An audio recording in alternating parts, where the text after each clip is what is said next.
A mazel tov to the Limdei Daf Yomi on the completion of Masechtas Eruvin. We all know that Masechtas Eruvin is one of the most difficult Masechtas, certainly one of the most difficult Masechtas to learn with Daf Yomi. We also all know that fortunately the art scroll Eruvin is exceedingly well done, and I'm sure it has helped many of you. What I'd like to do as you come to Siyum Masechtas Eruvin is share with you some of the practical Hilchos Techumim that certainly will remind you of what you learned in the Gemara and to try to put it into practical perspective. When we're here in New York or in any of the major cities, the rules of Techumim rarely come into play. Those who are out in a suburban or a rural area, of course, have Dinei Techumim on their minds. When we go up to bungalow colonies in the summer or camps, the rules of Techumim are extremely important. We, in Camp Aguda, have a sister camp in Camp Enos. Sometimes they have family members who go from one to the other, and it's Chutz L'Tchum. We make an Erev Techumim from one to the other. I'd like to share with you today the perspective on how to map out your bungalow colony Techum or your camp Techum, how to go about it. Now, simply a person would say, well, you can walk 2,000 amis, which is about 2,000 steps, and I'll take 2,000 steps out of the city or out of the bungalow colony, and that's the end of the Techum. If you want to do it that way, it's fine, but you're really being too machmir, as we shall see.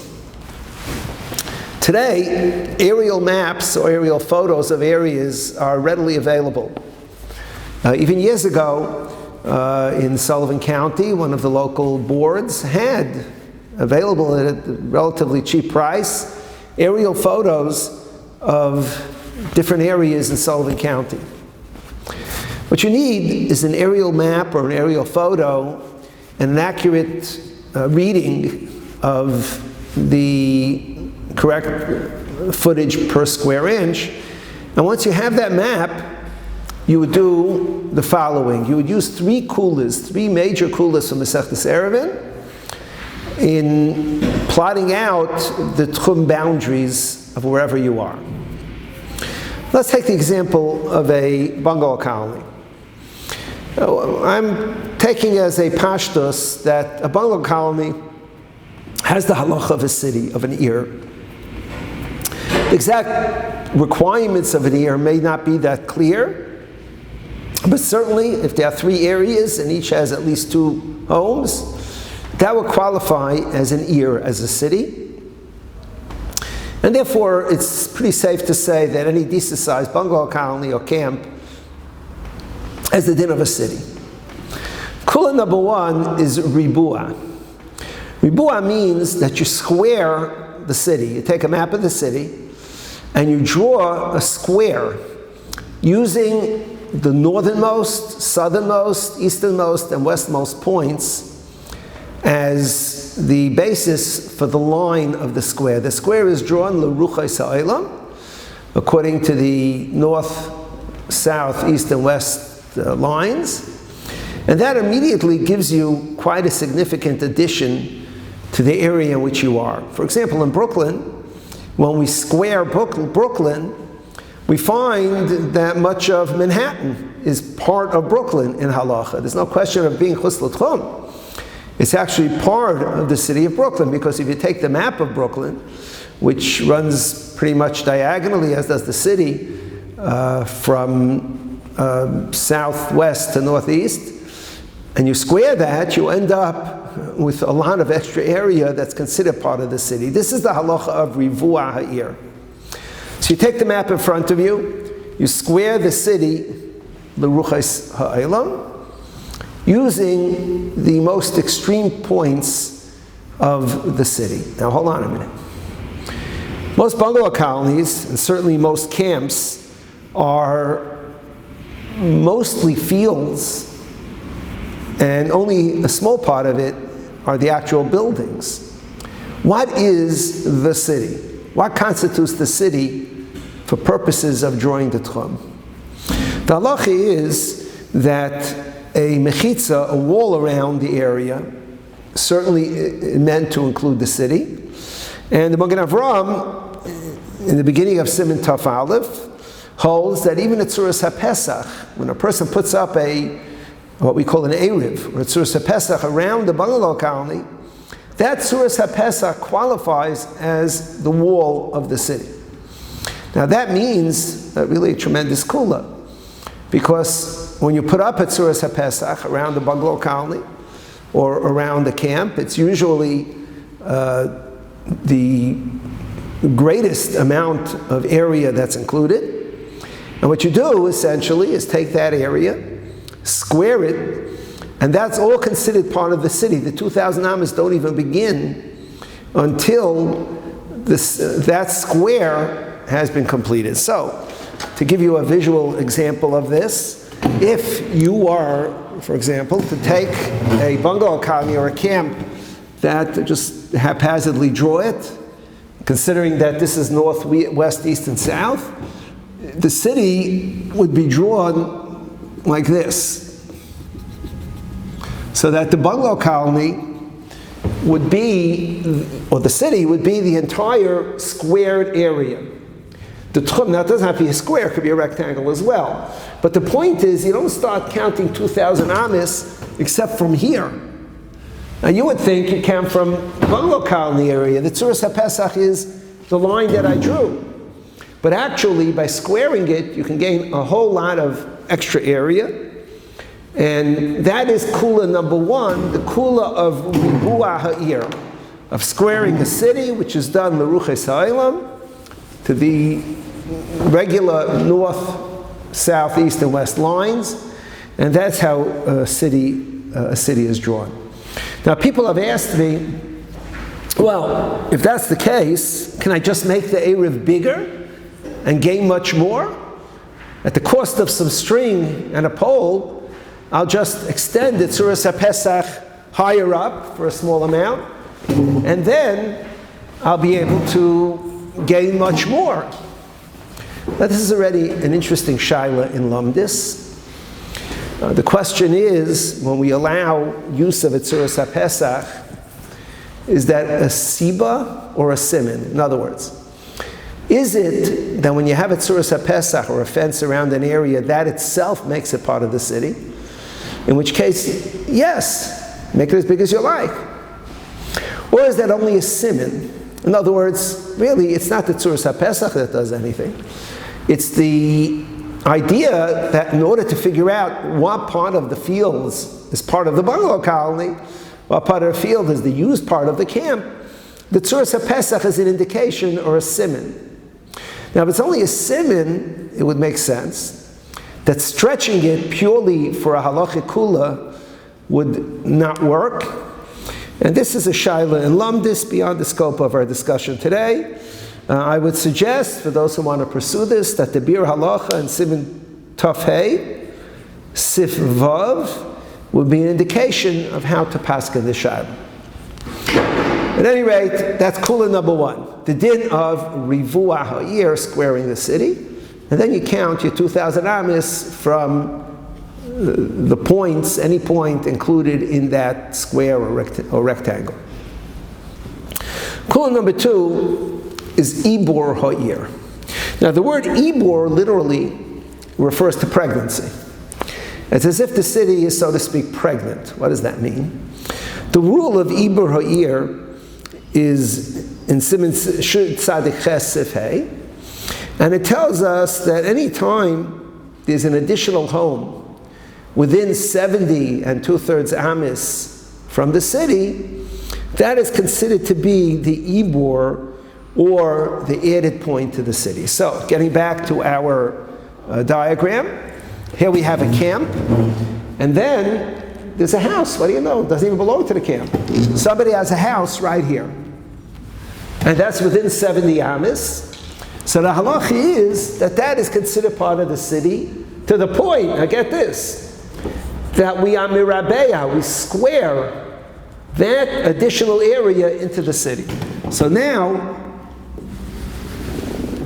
the city has grown by 70 amas up, and if it's a city like Brooklyn, by many, many miles to the two side directions. This is called the Ibor Ha'ir, and the Ibor Ha'ir works for any Beis Dira, any house that's within that area. People have asked me, if there is no house, do we just add 70 amis? In other words, is the Tchum set 2,070 amis? If there is no house, the Bir Halacha is Machmir. Chazon Ish disagrees and is Mekel, so there isn't a certain amount of dispute. But this is Ibor Ha'ir. Now here we come to a fascinating Halacha LMaaseh disagreement. Let me explain. A house 70 amas away adds to the city. How many times can we do that? Because there's another house and another house. So guess what? I'm going to stand up to show this, but if we had another house within 70 amas of this house, there would be no disagreement that we would do it again, and again and again. A point of strong disagreement, and a very common shaila, is what happens after we add this 70 and this 70. There's a house here. Now this house might be 200 amas away from the original square, but only 70 amas from the Ibor, from the squared Ibor. Does that allow us to keep on going and realize that if the city is very wide, this could keep on going for a tremendous, tremendous amount of area? Now this is already an argument among Paiskim based on a Tshuvas Noda B'Yehuda. I'm not here to paskin, just to give you an illustration of some of the halachas that we have learned and how they apply LMaaseh. So we learned two kulas: Ribua Ha'ir, we square the city, and Ibor Ha'ir, that we can extend that square. And again, when I say square, I mean rectangle, but that area of the city can be extended. Kula number 3, and a very useful kula. Let's say you've got your city, and now you're measuring 2,000 amas in all directions.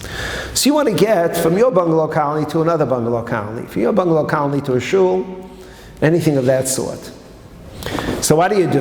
You take 2,000 amas, and you go, well, I'm not drawing it exactly to proportion, but you get 2,000 amas, and that's as far as you could walk.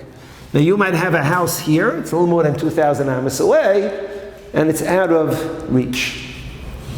There's a third major kula, and that is that if there is a city, or even not a city, just a couple of homes with a chotzer, that is nivla b'seich HaTchum, that is swallowed up in the Tchum, meaning you have this whole area, you take your aerial map, and you notice, what do you know? There's a small bungalow colony right over here. It's a small bungalow colony within the 2,000 amas. The din is that if that entire enclosed area is within 2,000 amas, it counts as dalet amas. It counts as 4 amas. Which means if it's 1,000 amas in the northerly direction, you're going to gain 996 amas. You can walk this way and get to the house that you want to get to by going through that city and then making it to your destination. And again, you need an aerial map. But if you have it, you will find, especially in the heavily populated areas, I say heavily populated, not like a city, but the ones that have many bungalow colonies, in those areas of the country, you will find that is pretty common, and it's an extraordinary kula that we have. So 3 kulas: Ribua, you square it; Ibor, you give it an additional amount because of an additional home or two; and then the halacha of Ir hamuvlas b'seich HaTchum, Ir that's totally swallowed within a tchum, lav dafka an Ir, any enclosed area within the tchum becomes an area that's measured only as dalet amas. So this is, I guess, a bunch of a list, rather, of instructions. Of course, each one has certain variations. It's good to get to somebody who learned the halachas more completely than this short presentation. But basically, what I've told you is the halacha LMaaseh, the practical halacha in establishing a tchum. It's interesting that if you take a map and you square Brooklyn and then square Manhattan, Brooklyn and Manhattan, each one squared, or actually made into a rectangle, will overlap each other to a great degree. Because of the way they're positioned relative to the Ruchas HaOlam, they will overlap. The suffix that I have, and I'm not certain how to paskin on a question like this, is can we now take Brooklyn and Manhattan, whose city squares overlap, and consider them one big city, Brooklyn, Manhattan, and make a new square, not the city of New Square, but a new square, which includes the furthest points of Brooklyn, the furthest points of Manhattan, and make a brand new, gigantic city, and start a tchum. They would gain a lot of area in the directions that are less populated. So this is a question for which I don't have a psak. The Chazon Ish in Siman Kuf Yud Ois Tes Zayin, it seems to me, is mashma lahakel. But again, I don't know halacha LMaaseh. I present it as a question for Paiskin to decide on, and an issue. Many years ago, I asked Rav Belsky about Roosevelt Island, whether there's a tchum issue traveling from Roosevelt Island to Manhattan. Rav Belsky told me, that's a Mishnah. Which Mishnah? It's an incredible kula in the Mishnah in Eruvin about 3 cities that are shaped like a segel, like a triangle. We have city number 1 to the north, and 2 and 3 below. Halacha allows that city to be considered moved down between the 2 and to bridge the tchum between them. So if you have between Manhattan and Queens, or Manhattan and Brooklyn, there are islands. Those islands would be considered moved in a way that bridge the tchum. And again, it's one of the coolest that we learn about in the Masechta, which is at least potentially nogei al halacha. So these are some of the practical halachas of measuring the Tchum Shabbos. Let's start talking about individuals who have shilas, rather than just those who are plotting out Tchumei Shabbos for a great area. Once got a call on Erev Shabbos. I was in camp and had already gone to shul, and this was in pre-cell phone days. I was called back to the bungalow to take a phone call from a mispal. The mispal told me that he was on an airplane on the ground in Logan Airport. He was in Boston. And I asked him, what are you doing on a plane? He told me he had taken a Friday flight from Eretz Yisroel to Kennedy Airport. And because of a thunderstorm in Kennedy Airport, the flight was diverted to Boston. In Boston, they didn't have the option of getting off. He said, he asked the stewardess, is there any way I can get off the plane? She said, well, you'd have to have a heart attack. It was not an option he preferred, and therefore he found a way to call me. He said, what do I do? They're going to take off, and when Shabbos begins, I'm going to be in the air over somewhere between Boston and New York, ultimately landing in New York. What do I do? Oh, there were a number of shilas that had to do with muktzah. I asked him if his carry-ons were a basis l'davar, or whether they carried mostly muktzah items. I asked him whether there were any expensive items that were worth more than everything else. And he told me rather joyfully, oh, his wife doesn't trust her sheitlach to the baggage. She's got 2 sheitels in her carry-on. If you put one in mine and one in hers, they cost more than everything else put together. Okay. Took care of muktzah. I told them to use the restrooms before Shabbos, because the restrooms in an airplane involve Chilul Shabbos. We talked about how to be Yaitza Hadlokas Haneris. Then came the Tchum issue. The The issue of landing in New York. Many of you may know there is a shaila in the Gemara, I believe it's in the Nuns, maybe Nun Daled, about yesh tchumin lamayla me'asara. If somebody's in an airplane, when Shabbos begins, whether the rules of Techumim apply, certainly. If he's still on the ground in Boston, when Shabbos begins, then even flying higher than 10 and landing in New York won't help him. He's going to be chutz l'tchum. What do you do if you land and you're chutz l'tchum? So let me tell you a very important halacha in Hilchos Techumim. It's nothing to do necessarily with someone on an airplane. I've had shilas with people who are in the hospital, and they're discharged on Shabbos and driven to a home in Monsey, which is chutz l'tchum from a New York hospital.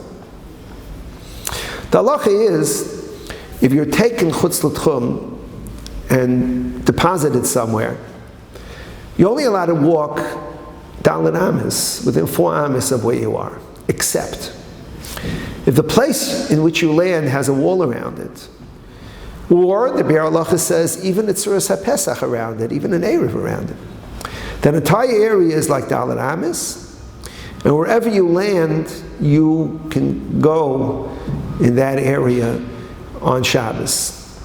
In the case of landing in Kennedy Airport, Hatzalah had at that time, I assume they still do, knowledge of which hotels are within the fenced-in area of the terminals. And they told them exactly which areas they could go. They walked. And walked to a hotel and stayed there for the rest of Shabbos. The Tchum issue was an issue. They were chutz l'tchum. But when you are chutz l'tchum and you're within an Eruv area or a walled-in area, then you can go in the entire area. Therefore, someone taken, for example, from a hospital on Shabbos and brought to a city that has an Eruv, can then, he's out of the Tchum, but he can walk the entire city. If he's brought to a home, he can walk in the courtyard or whatever area is fenced in or has an Eruv, because even though he's chutz l'tchum, his limitation is dalet amis or the walled-in area, and so too for these fellows who landed. If during Shabbos they were lamayla me'asara, it becomes more complicated. What's the halacha? If when Shabbos begins, someone is in the air, does the tchum go according to the place he is at the beginning of Shabbos? Or do we say, ein tchum lamayla me'asara? It's a ibayah dali ifshita in the Gemara. And the halacha is that whatever is nogeah to an issa d'oraisa, we're machmir. In issa d'rabbanan, we're mekel. 2,000 amis is certainly a d'rabbanan. Yud Beis Mil, the larger Tchum Shabbos, is already an issue. It's a question as to whether that's d'oraisa or d'rabbanan. It's interesting, on that particular flight, all of those who were Sfardim, and yes, Shilas of Sfardik Paiskim, were told, Ein Chum Lamayla Me'asara, and while you can't carry, you're allowed to go wherever you want. There's no issue of Tchumin. If at the beginning of Shabbos you were Lamayla Me'asara. And all of those who asked Ashkenazic Paiskim were told to be Machmir and stay within the fenced-in area on Shabbos. Another Shaila that comes up as a practical matter and is not well known. Tchumin applies not only to people, but to objects that are owned as well. Now, the main sugya of Techumim applying to objects is the Masechtas Beya, which you will soon learn, which I might add also has a very excellent art scroll volume, the elucidation. And there is a sugya of Techumim on objects. Now, since on Shabbos we don't carry, Chazal considered it rare that the issue of Techumim on objects comes up on Shabbos. They included in Beya, which is the Masechta of Hilchos Yom Tov. But be that as it may, the rules of Techumim do apply. Now this does come up as a practical matter in the following situation. You live, let us say, in Brooklyn, and you have a son who's learning out of town, perhaps in Lakewood, and he's got clothing in your home. Now the clothing he has in your home, whether you paid for it or not, is designated for him. It's his clothing in the eyes of Halacha. If you borrow some clothing before Shabbos, you borrow anything before Shabbos, it goes according to your tchum.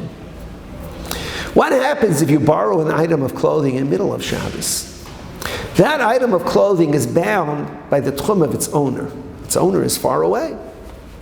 And since it's bound by the Techumim of its owner, the object cannot leave the home in which it is. Again, unless that home is in a city with an Eruv. Something chutz l'tchum could be carried, it could be brought within the Eruv. But otherwise, it cannot. I once spoke out this halacha in shul, and one of my mispalim told me after davening, it's good I mentioned it. The necktie he was wearing is his son's necktie. So he took it off and left it in shul. I mentioned to him that it was good he hadn't borrowed his son's pair of pants, which may have created a greater problem.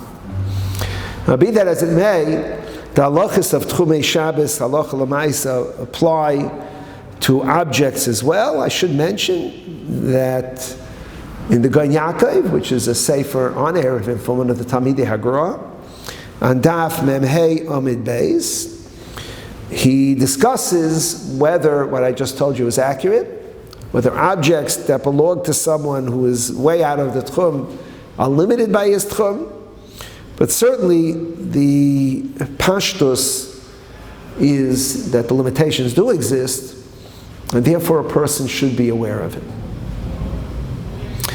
To sum up, I've spoken to you about the complicated issues of drawing up a tchum, the halachas of A, ribua, B, ibur, and C, ir hamuvlas b'seich hatchum.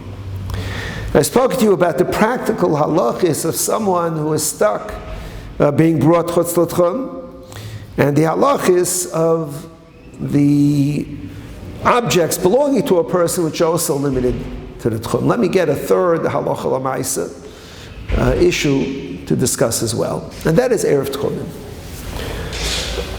As we all know, a person can place an erev tchumim, and in that way expand the area in which he can carry. Naturally, you don't expand it; you just switch it. Every human being is limited to the place in which he is at the beginning of Shabbos, 2,000 amas in all directions. 2,000 amas beyond the city in which he is. If you choose to put an Erev, for example, someone is in Camp HaGud and wants to walk to Camp Benos on Shabbos, puts an Erev, the center point of all his measurements is the Erev. Wherever the Erev is, you get 2,000 amas in all directions. If you place it appropriately, you'll be able to go to your destination where you want to be from the place in which you are. However, in the opposite direction, you will lose quite a number of amas, so that if you're in Camp HaGudah and you place an Erev Techumim to the north, let's say 1,500 amas away from camp, you're now limited to go into south, only 500 amas south of camp, because your total is 2,000 amas. What is not well known is that one is only permitted to rely on an Erev Techumim for a Dvar Mitzvah. Can't make an Erev Techumim just because you want to go for a walk. The Erev Techumim is mutter for a Dvar Mitzvah. Dvar Mitzvah is rather loosely interpreted. So someone wants to go to a shir, that's a Dvar Mitzvah. Someone wants to be Mekayim Kibbur Av. There are some children who want to go visit their parents. Kibbur Av is also a Dvar Mitzvah. But beyond that, the use of an Erev Techumim is rather limited. The Erev Techumim has to have food that is enough food for 2 meals. It could be any food that's a meal food, and for each person using the Erev Techumim, you need enough for 2 meals. Rebelski did in Camp HaGudah, where we place an Erev Techumim at the beginning of every summer. Those who choose to rely on it before Shabbos are included in it. What we do is you use canned pineapples, canned olives, something of that sort. We usually put out enough for about 60 people. Calculating that's about the amount we need, and we put out the Erev Techumim. When I was a bacher, we used to go to a bungalow in Swan Lake and wanted to walk to the city of Swan Lake to the shul. And we calculated that it was just chutz l'tchum. In order to put that in Erev at that time, I took a large bottle of ketchup, figuring that if you need enough for 2 meals, well, if you put pineapples, you need a couple of cans of pineapples. If you need ketchup, you just take a large container of ketchup. When Rabbelski heard that, he was very upset. He said, ketchup? That doesn't count as an eichel. And he was very upset with that choice. Rav Tuvia Goldstein, Zechrein Levracha, as I recall, disagreed. He said ketchup is fine. Shortly thereafter, Ronald Reagan declared that the public schools have to serve 2 vegetables per meal, and that ketchup is adequate to be counted as 1. So that at least President Reagan held, like Rav Tuvia, that it has a din of a eichel. Needless to say, subsequently I stopped using ketchup. You want to use something that's good l'chol hashitas. But at that time I was a teenager and considered myself rather clever for coming up with that eitzah. I wonder if the bottle of ketchup is still there at the side of the road in Swan Lake some 35 or 40 years later. It would be interesting to go look. Now, be that as it may, these are a number of practical halachas that are negei Techumim. It would be wonderful if upon finishing Masechtas Eruvin, you would find time to chazer Mishnayos Eruvin. Mishnayos Eruvin will allow you to review some of the concepts that are unique to Masechtas Eruvin. You really don't bump into it in Shas in other places, unlike other mitzvahs of Torah, which are spread throughout Shas. Eruvin, certainly Erev Techumim, is pretty much limited to that which you learned. I would encourage the learning of Mishnayos as a great chazara on Masechtas Eruvin. And congratulations to everybody on finishing one of the most difficult Masechtas in Shas, Masechtas Eruvin. May it find nichusa in the eyes of HaKadosh Baruch Hu. Because Baruch Hu grant us, we're dealing with very hard Masechta. HaKadosh Baruch Hu, we're dealing with hard times too. Let the Siyum on this difficult and challenging Masechta serve as a schus to get us out of some very difficult and challenging times. May Apela La'ira, we're hoping for the Gula Shalema, B'Karav B'Meher B'Yameinu Amen.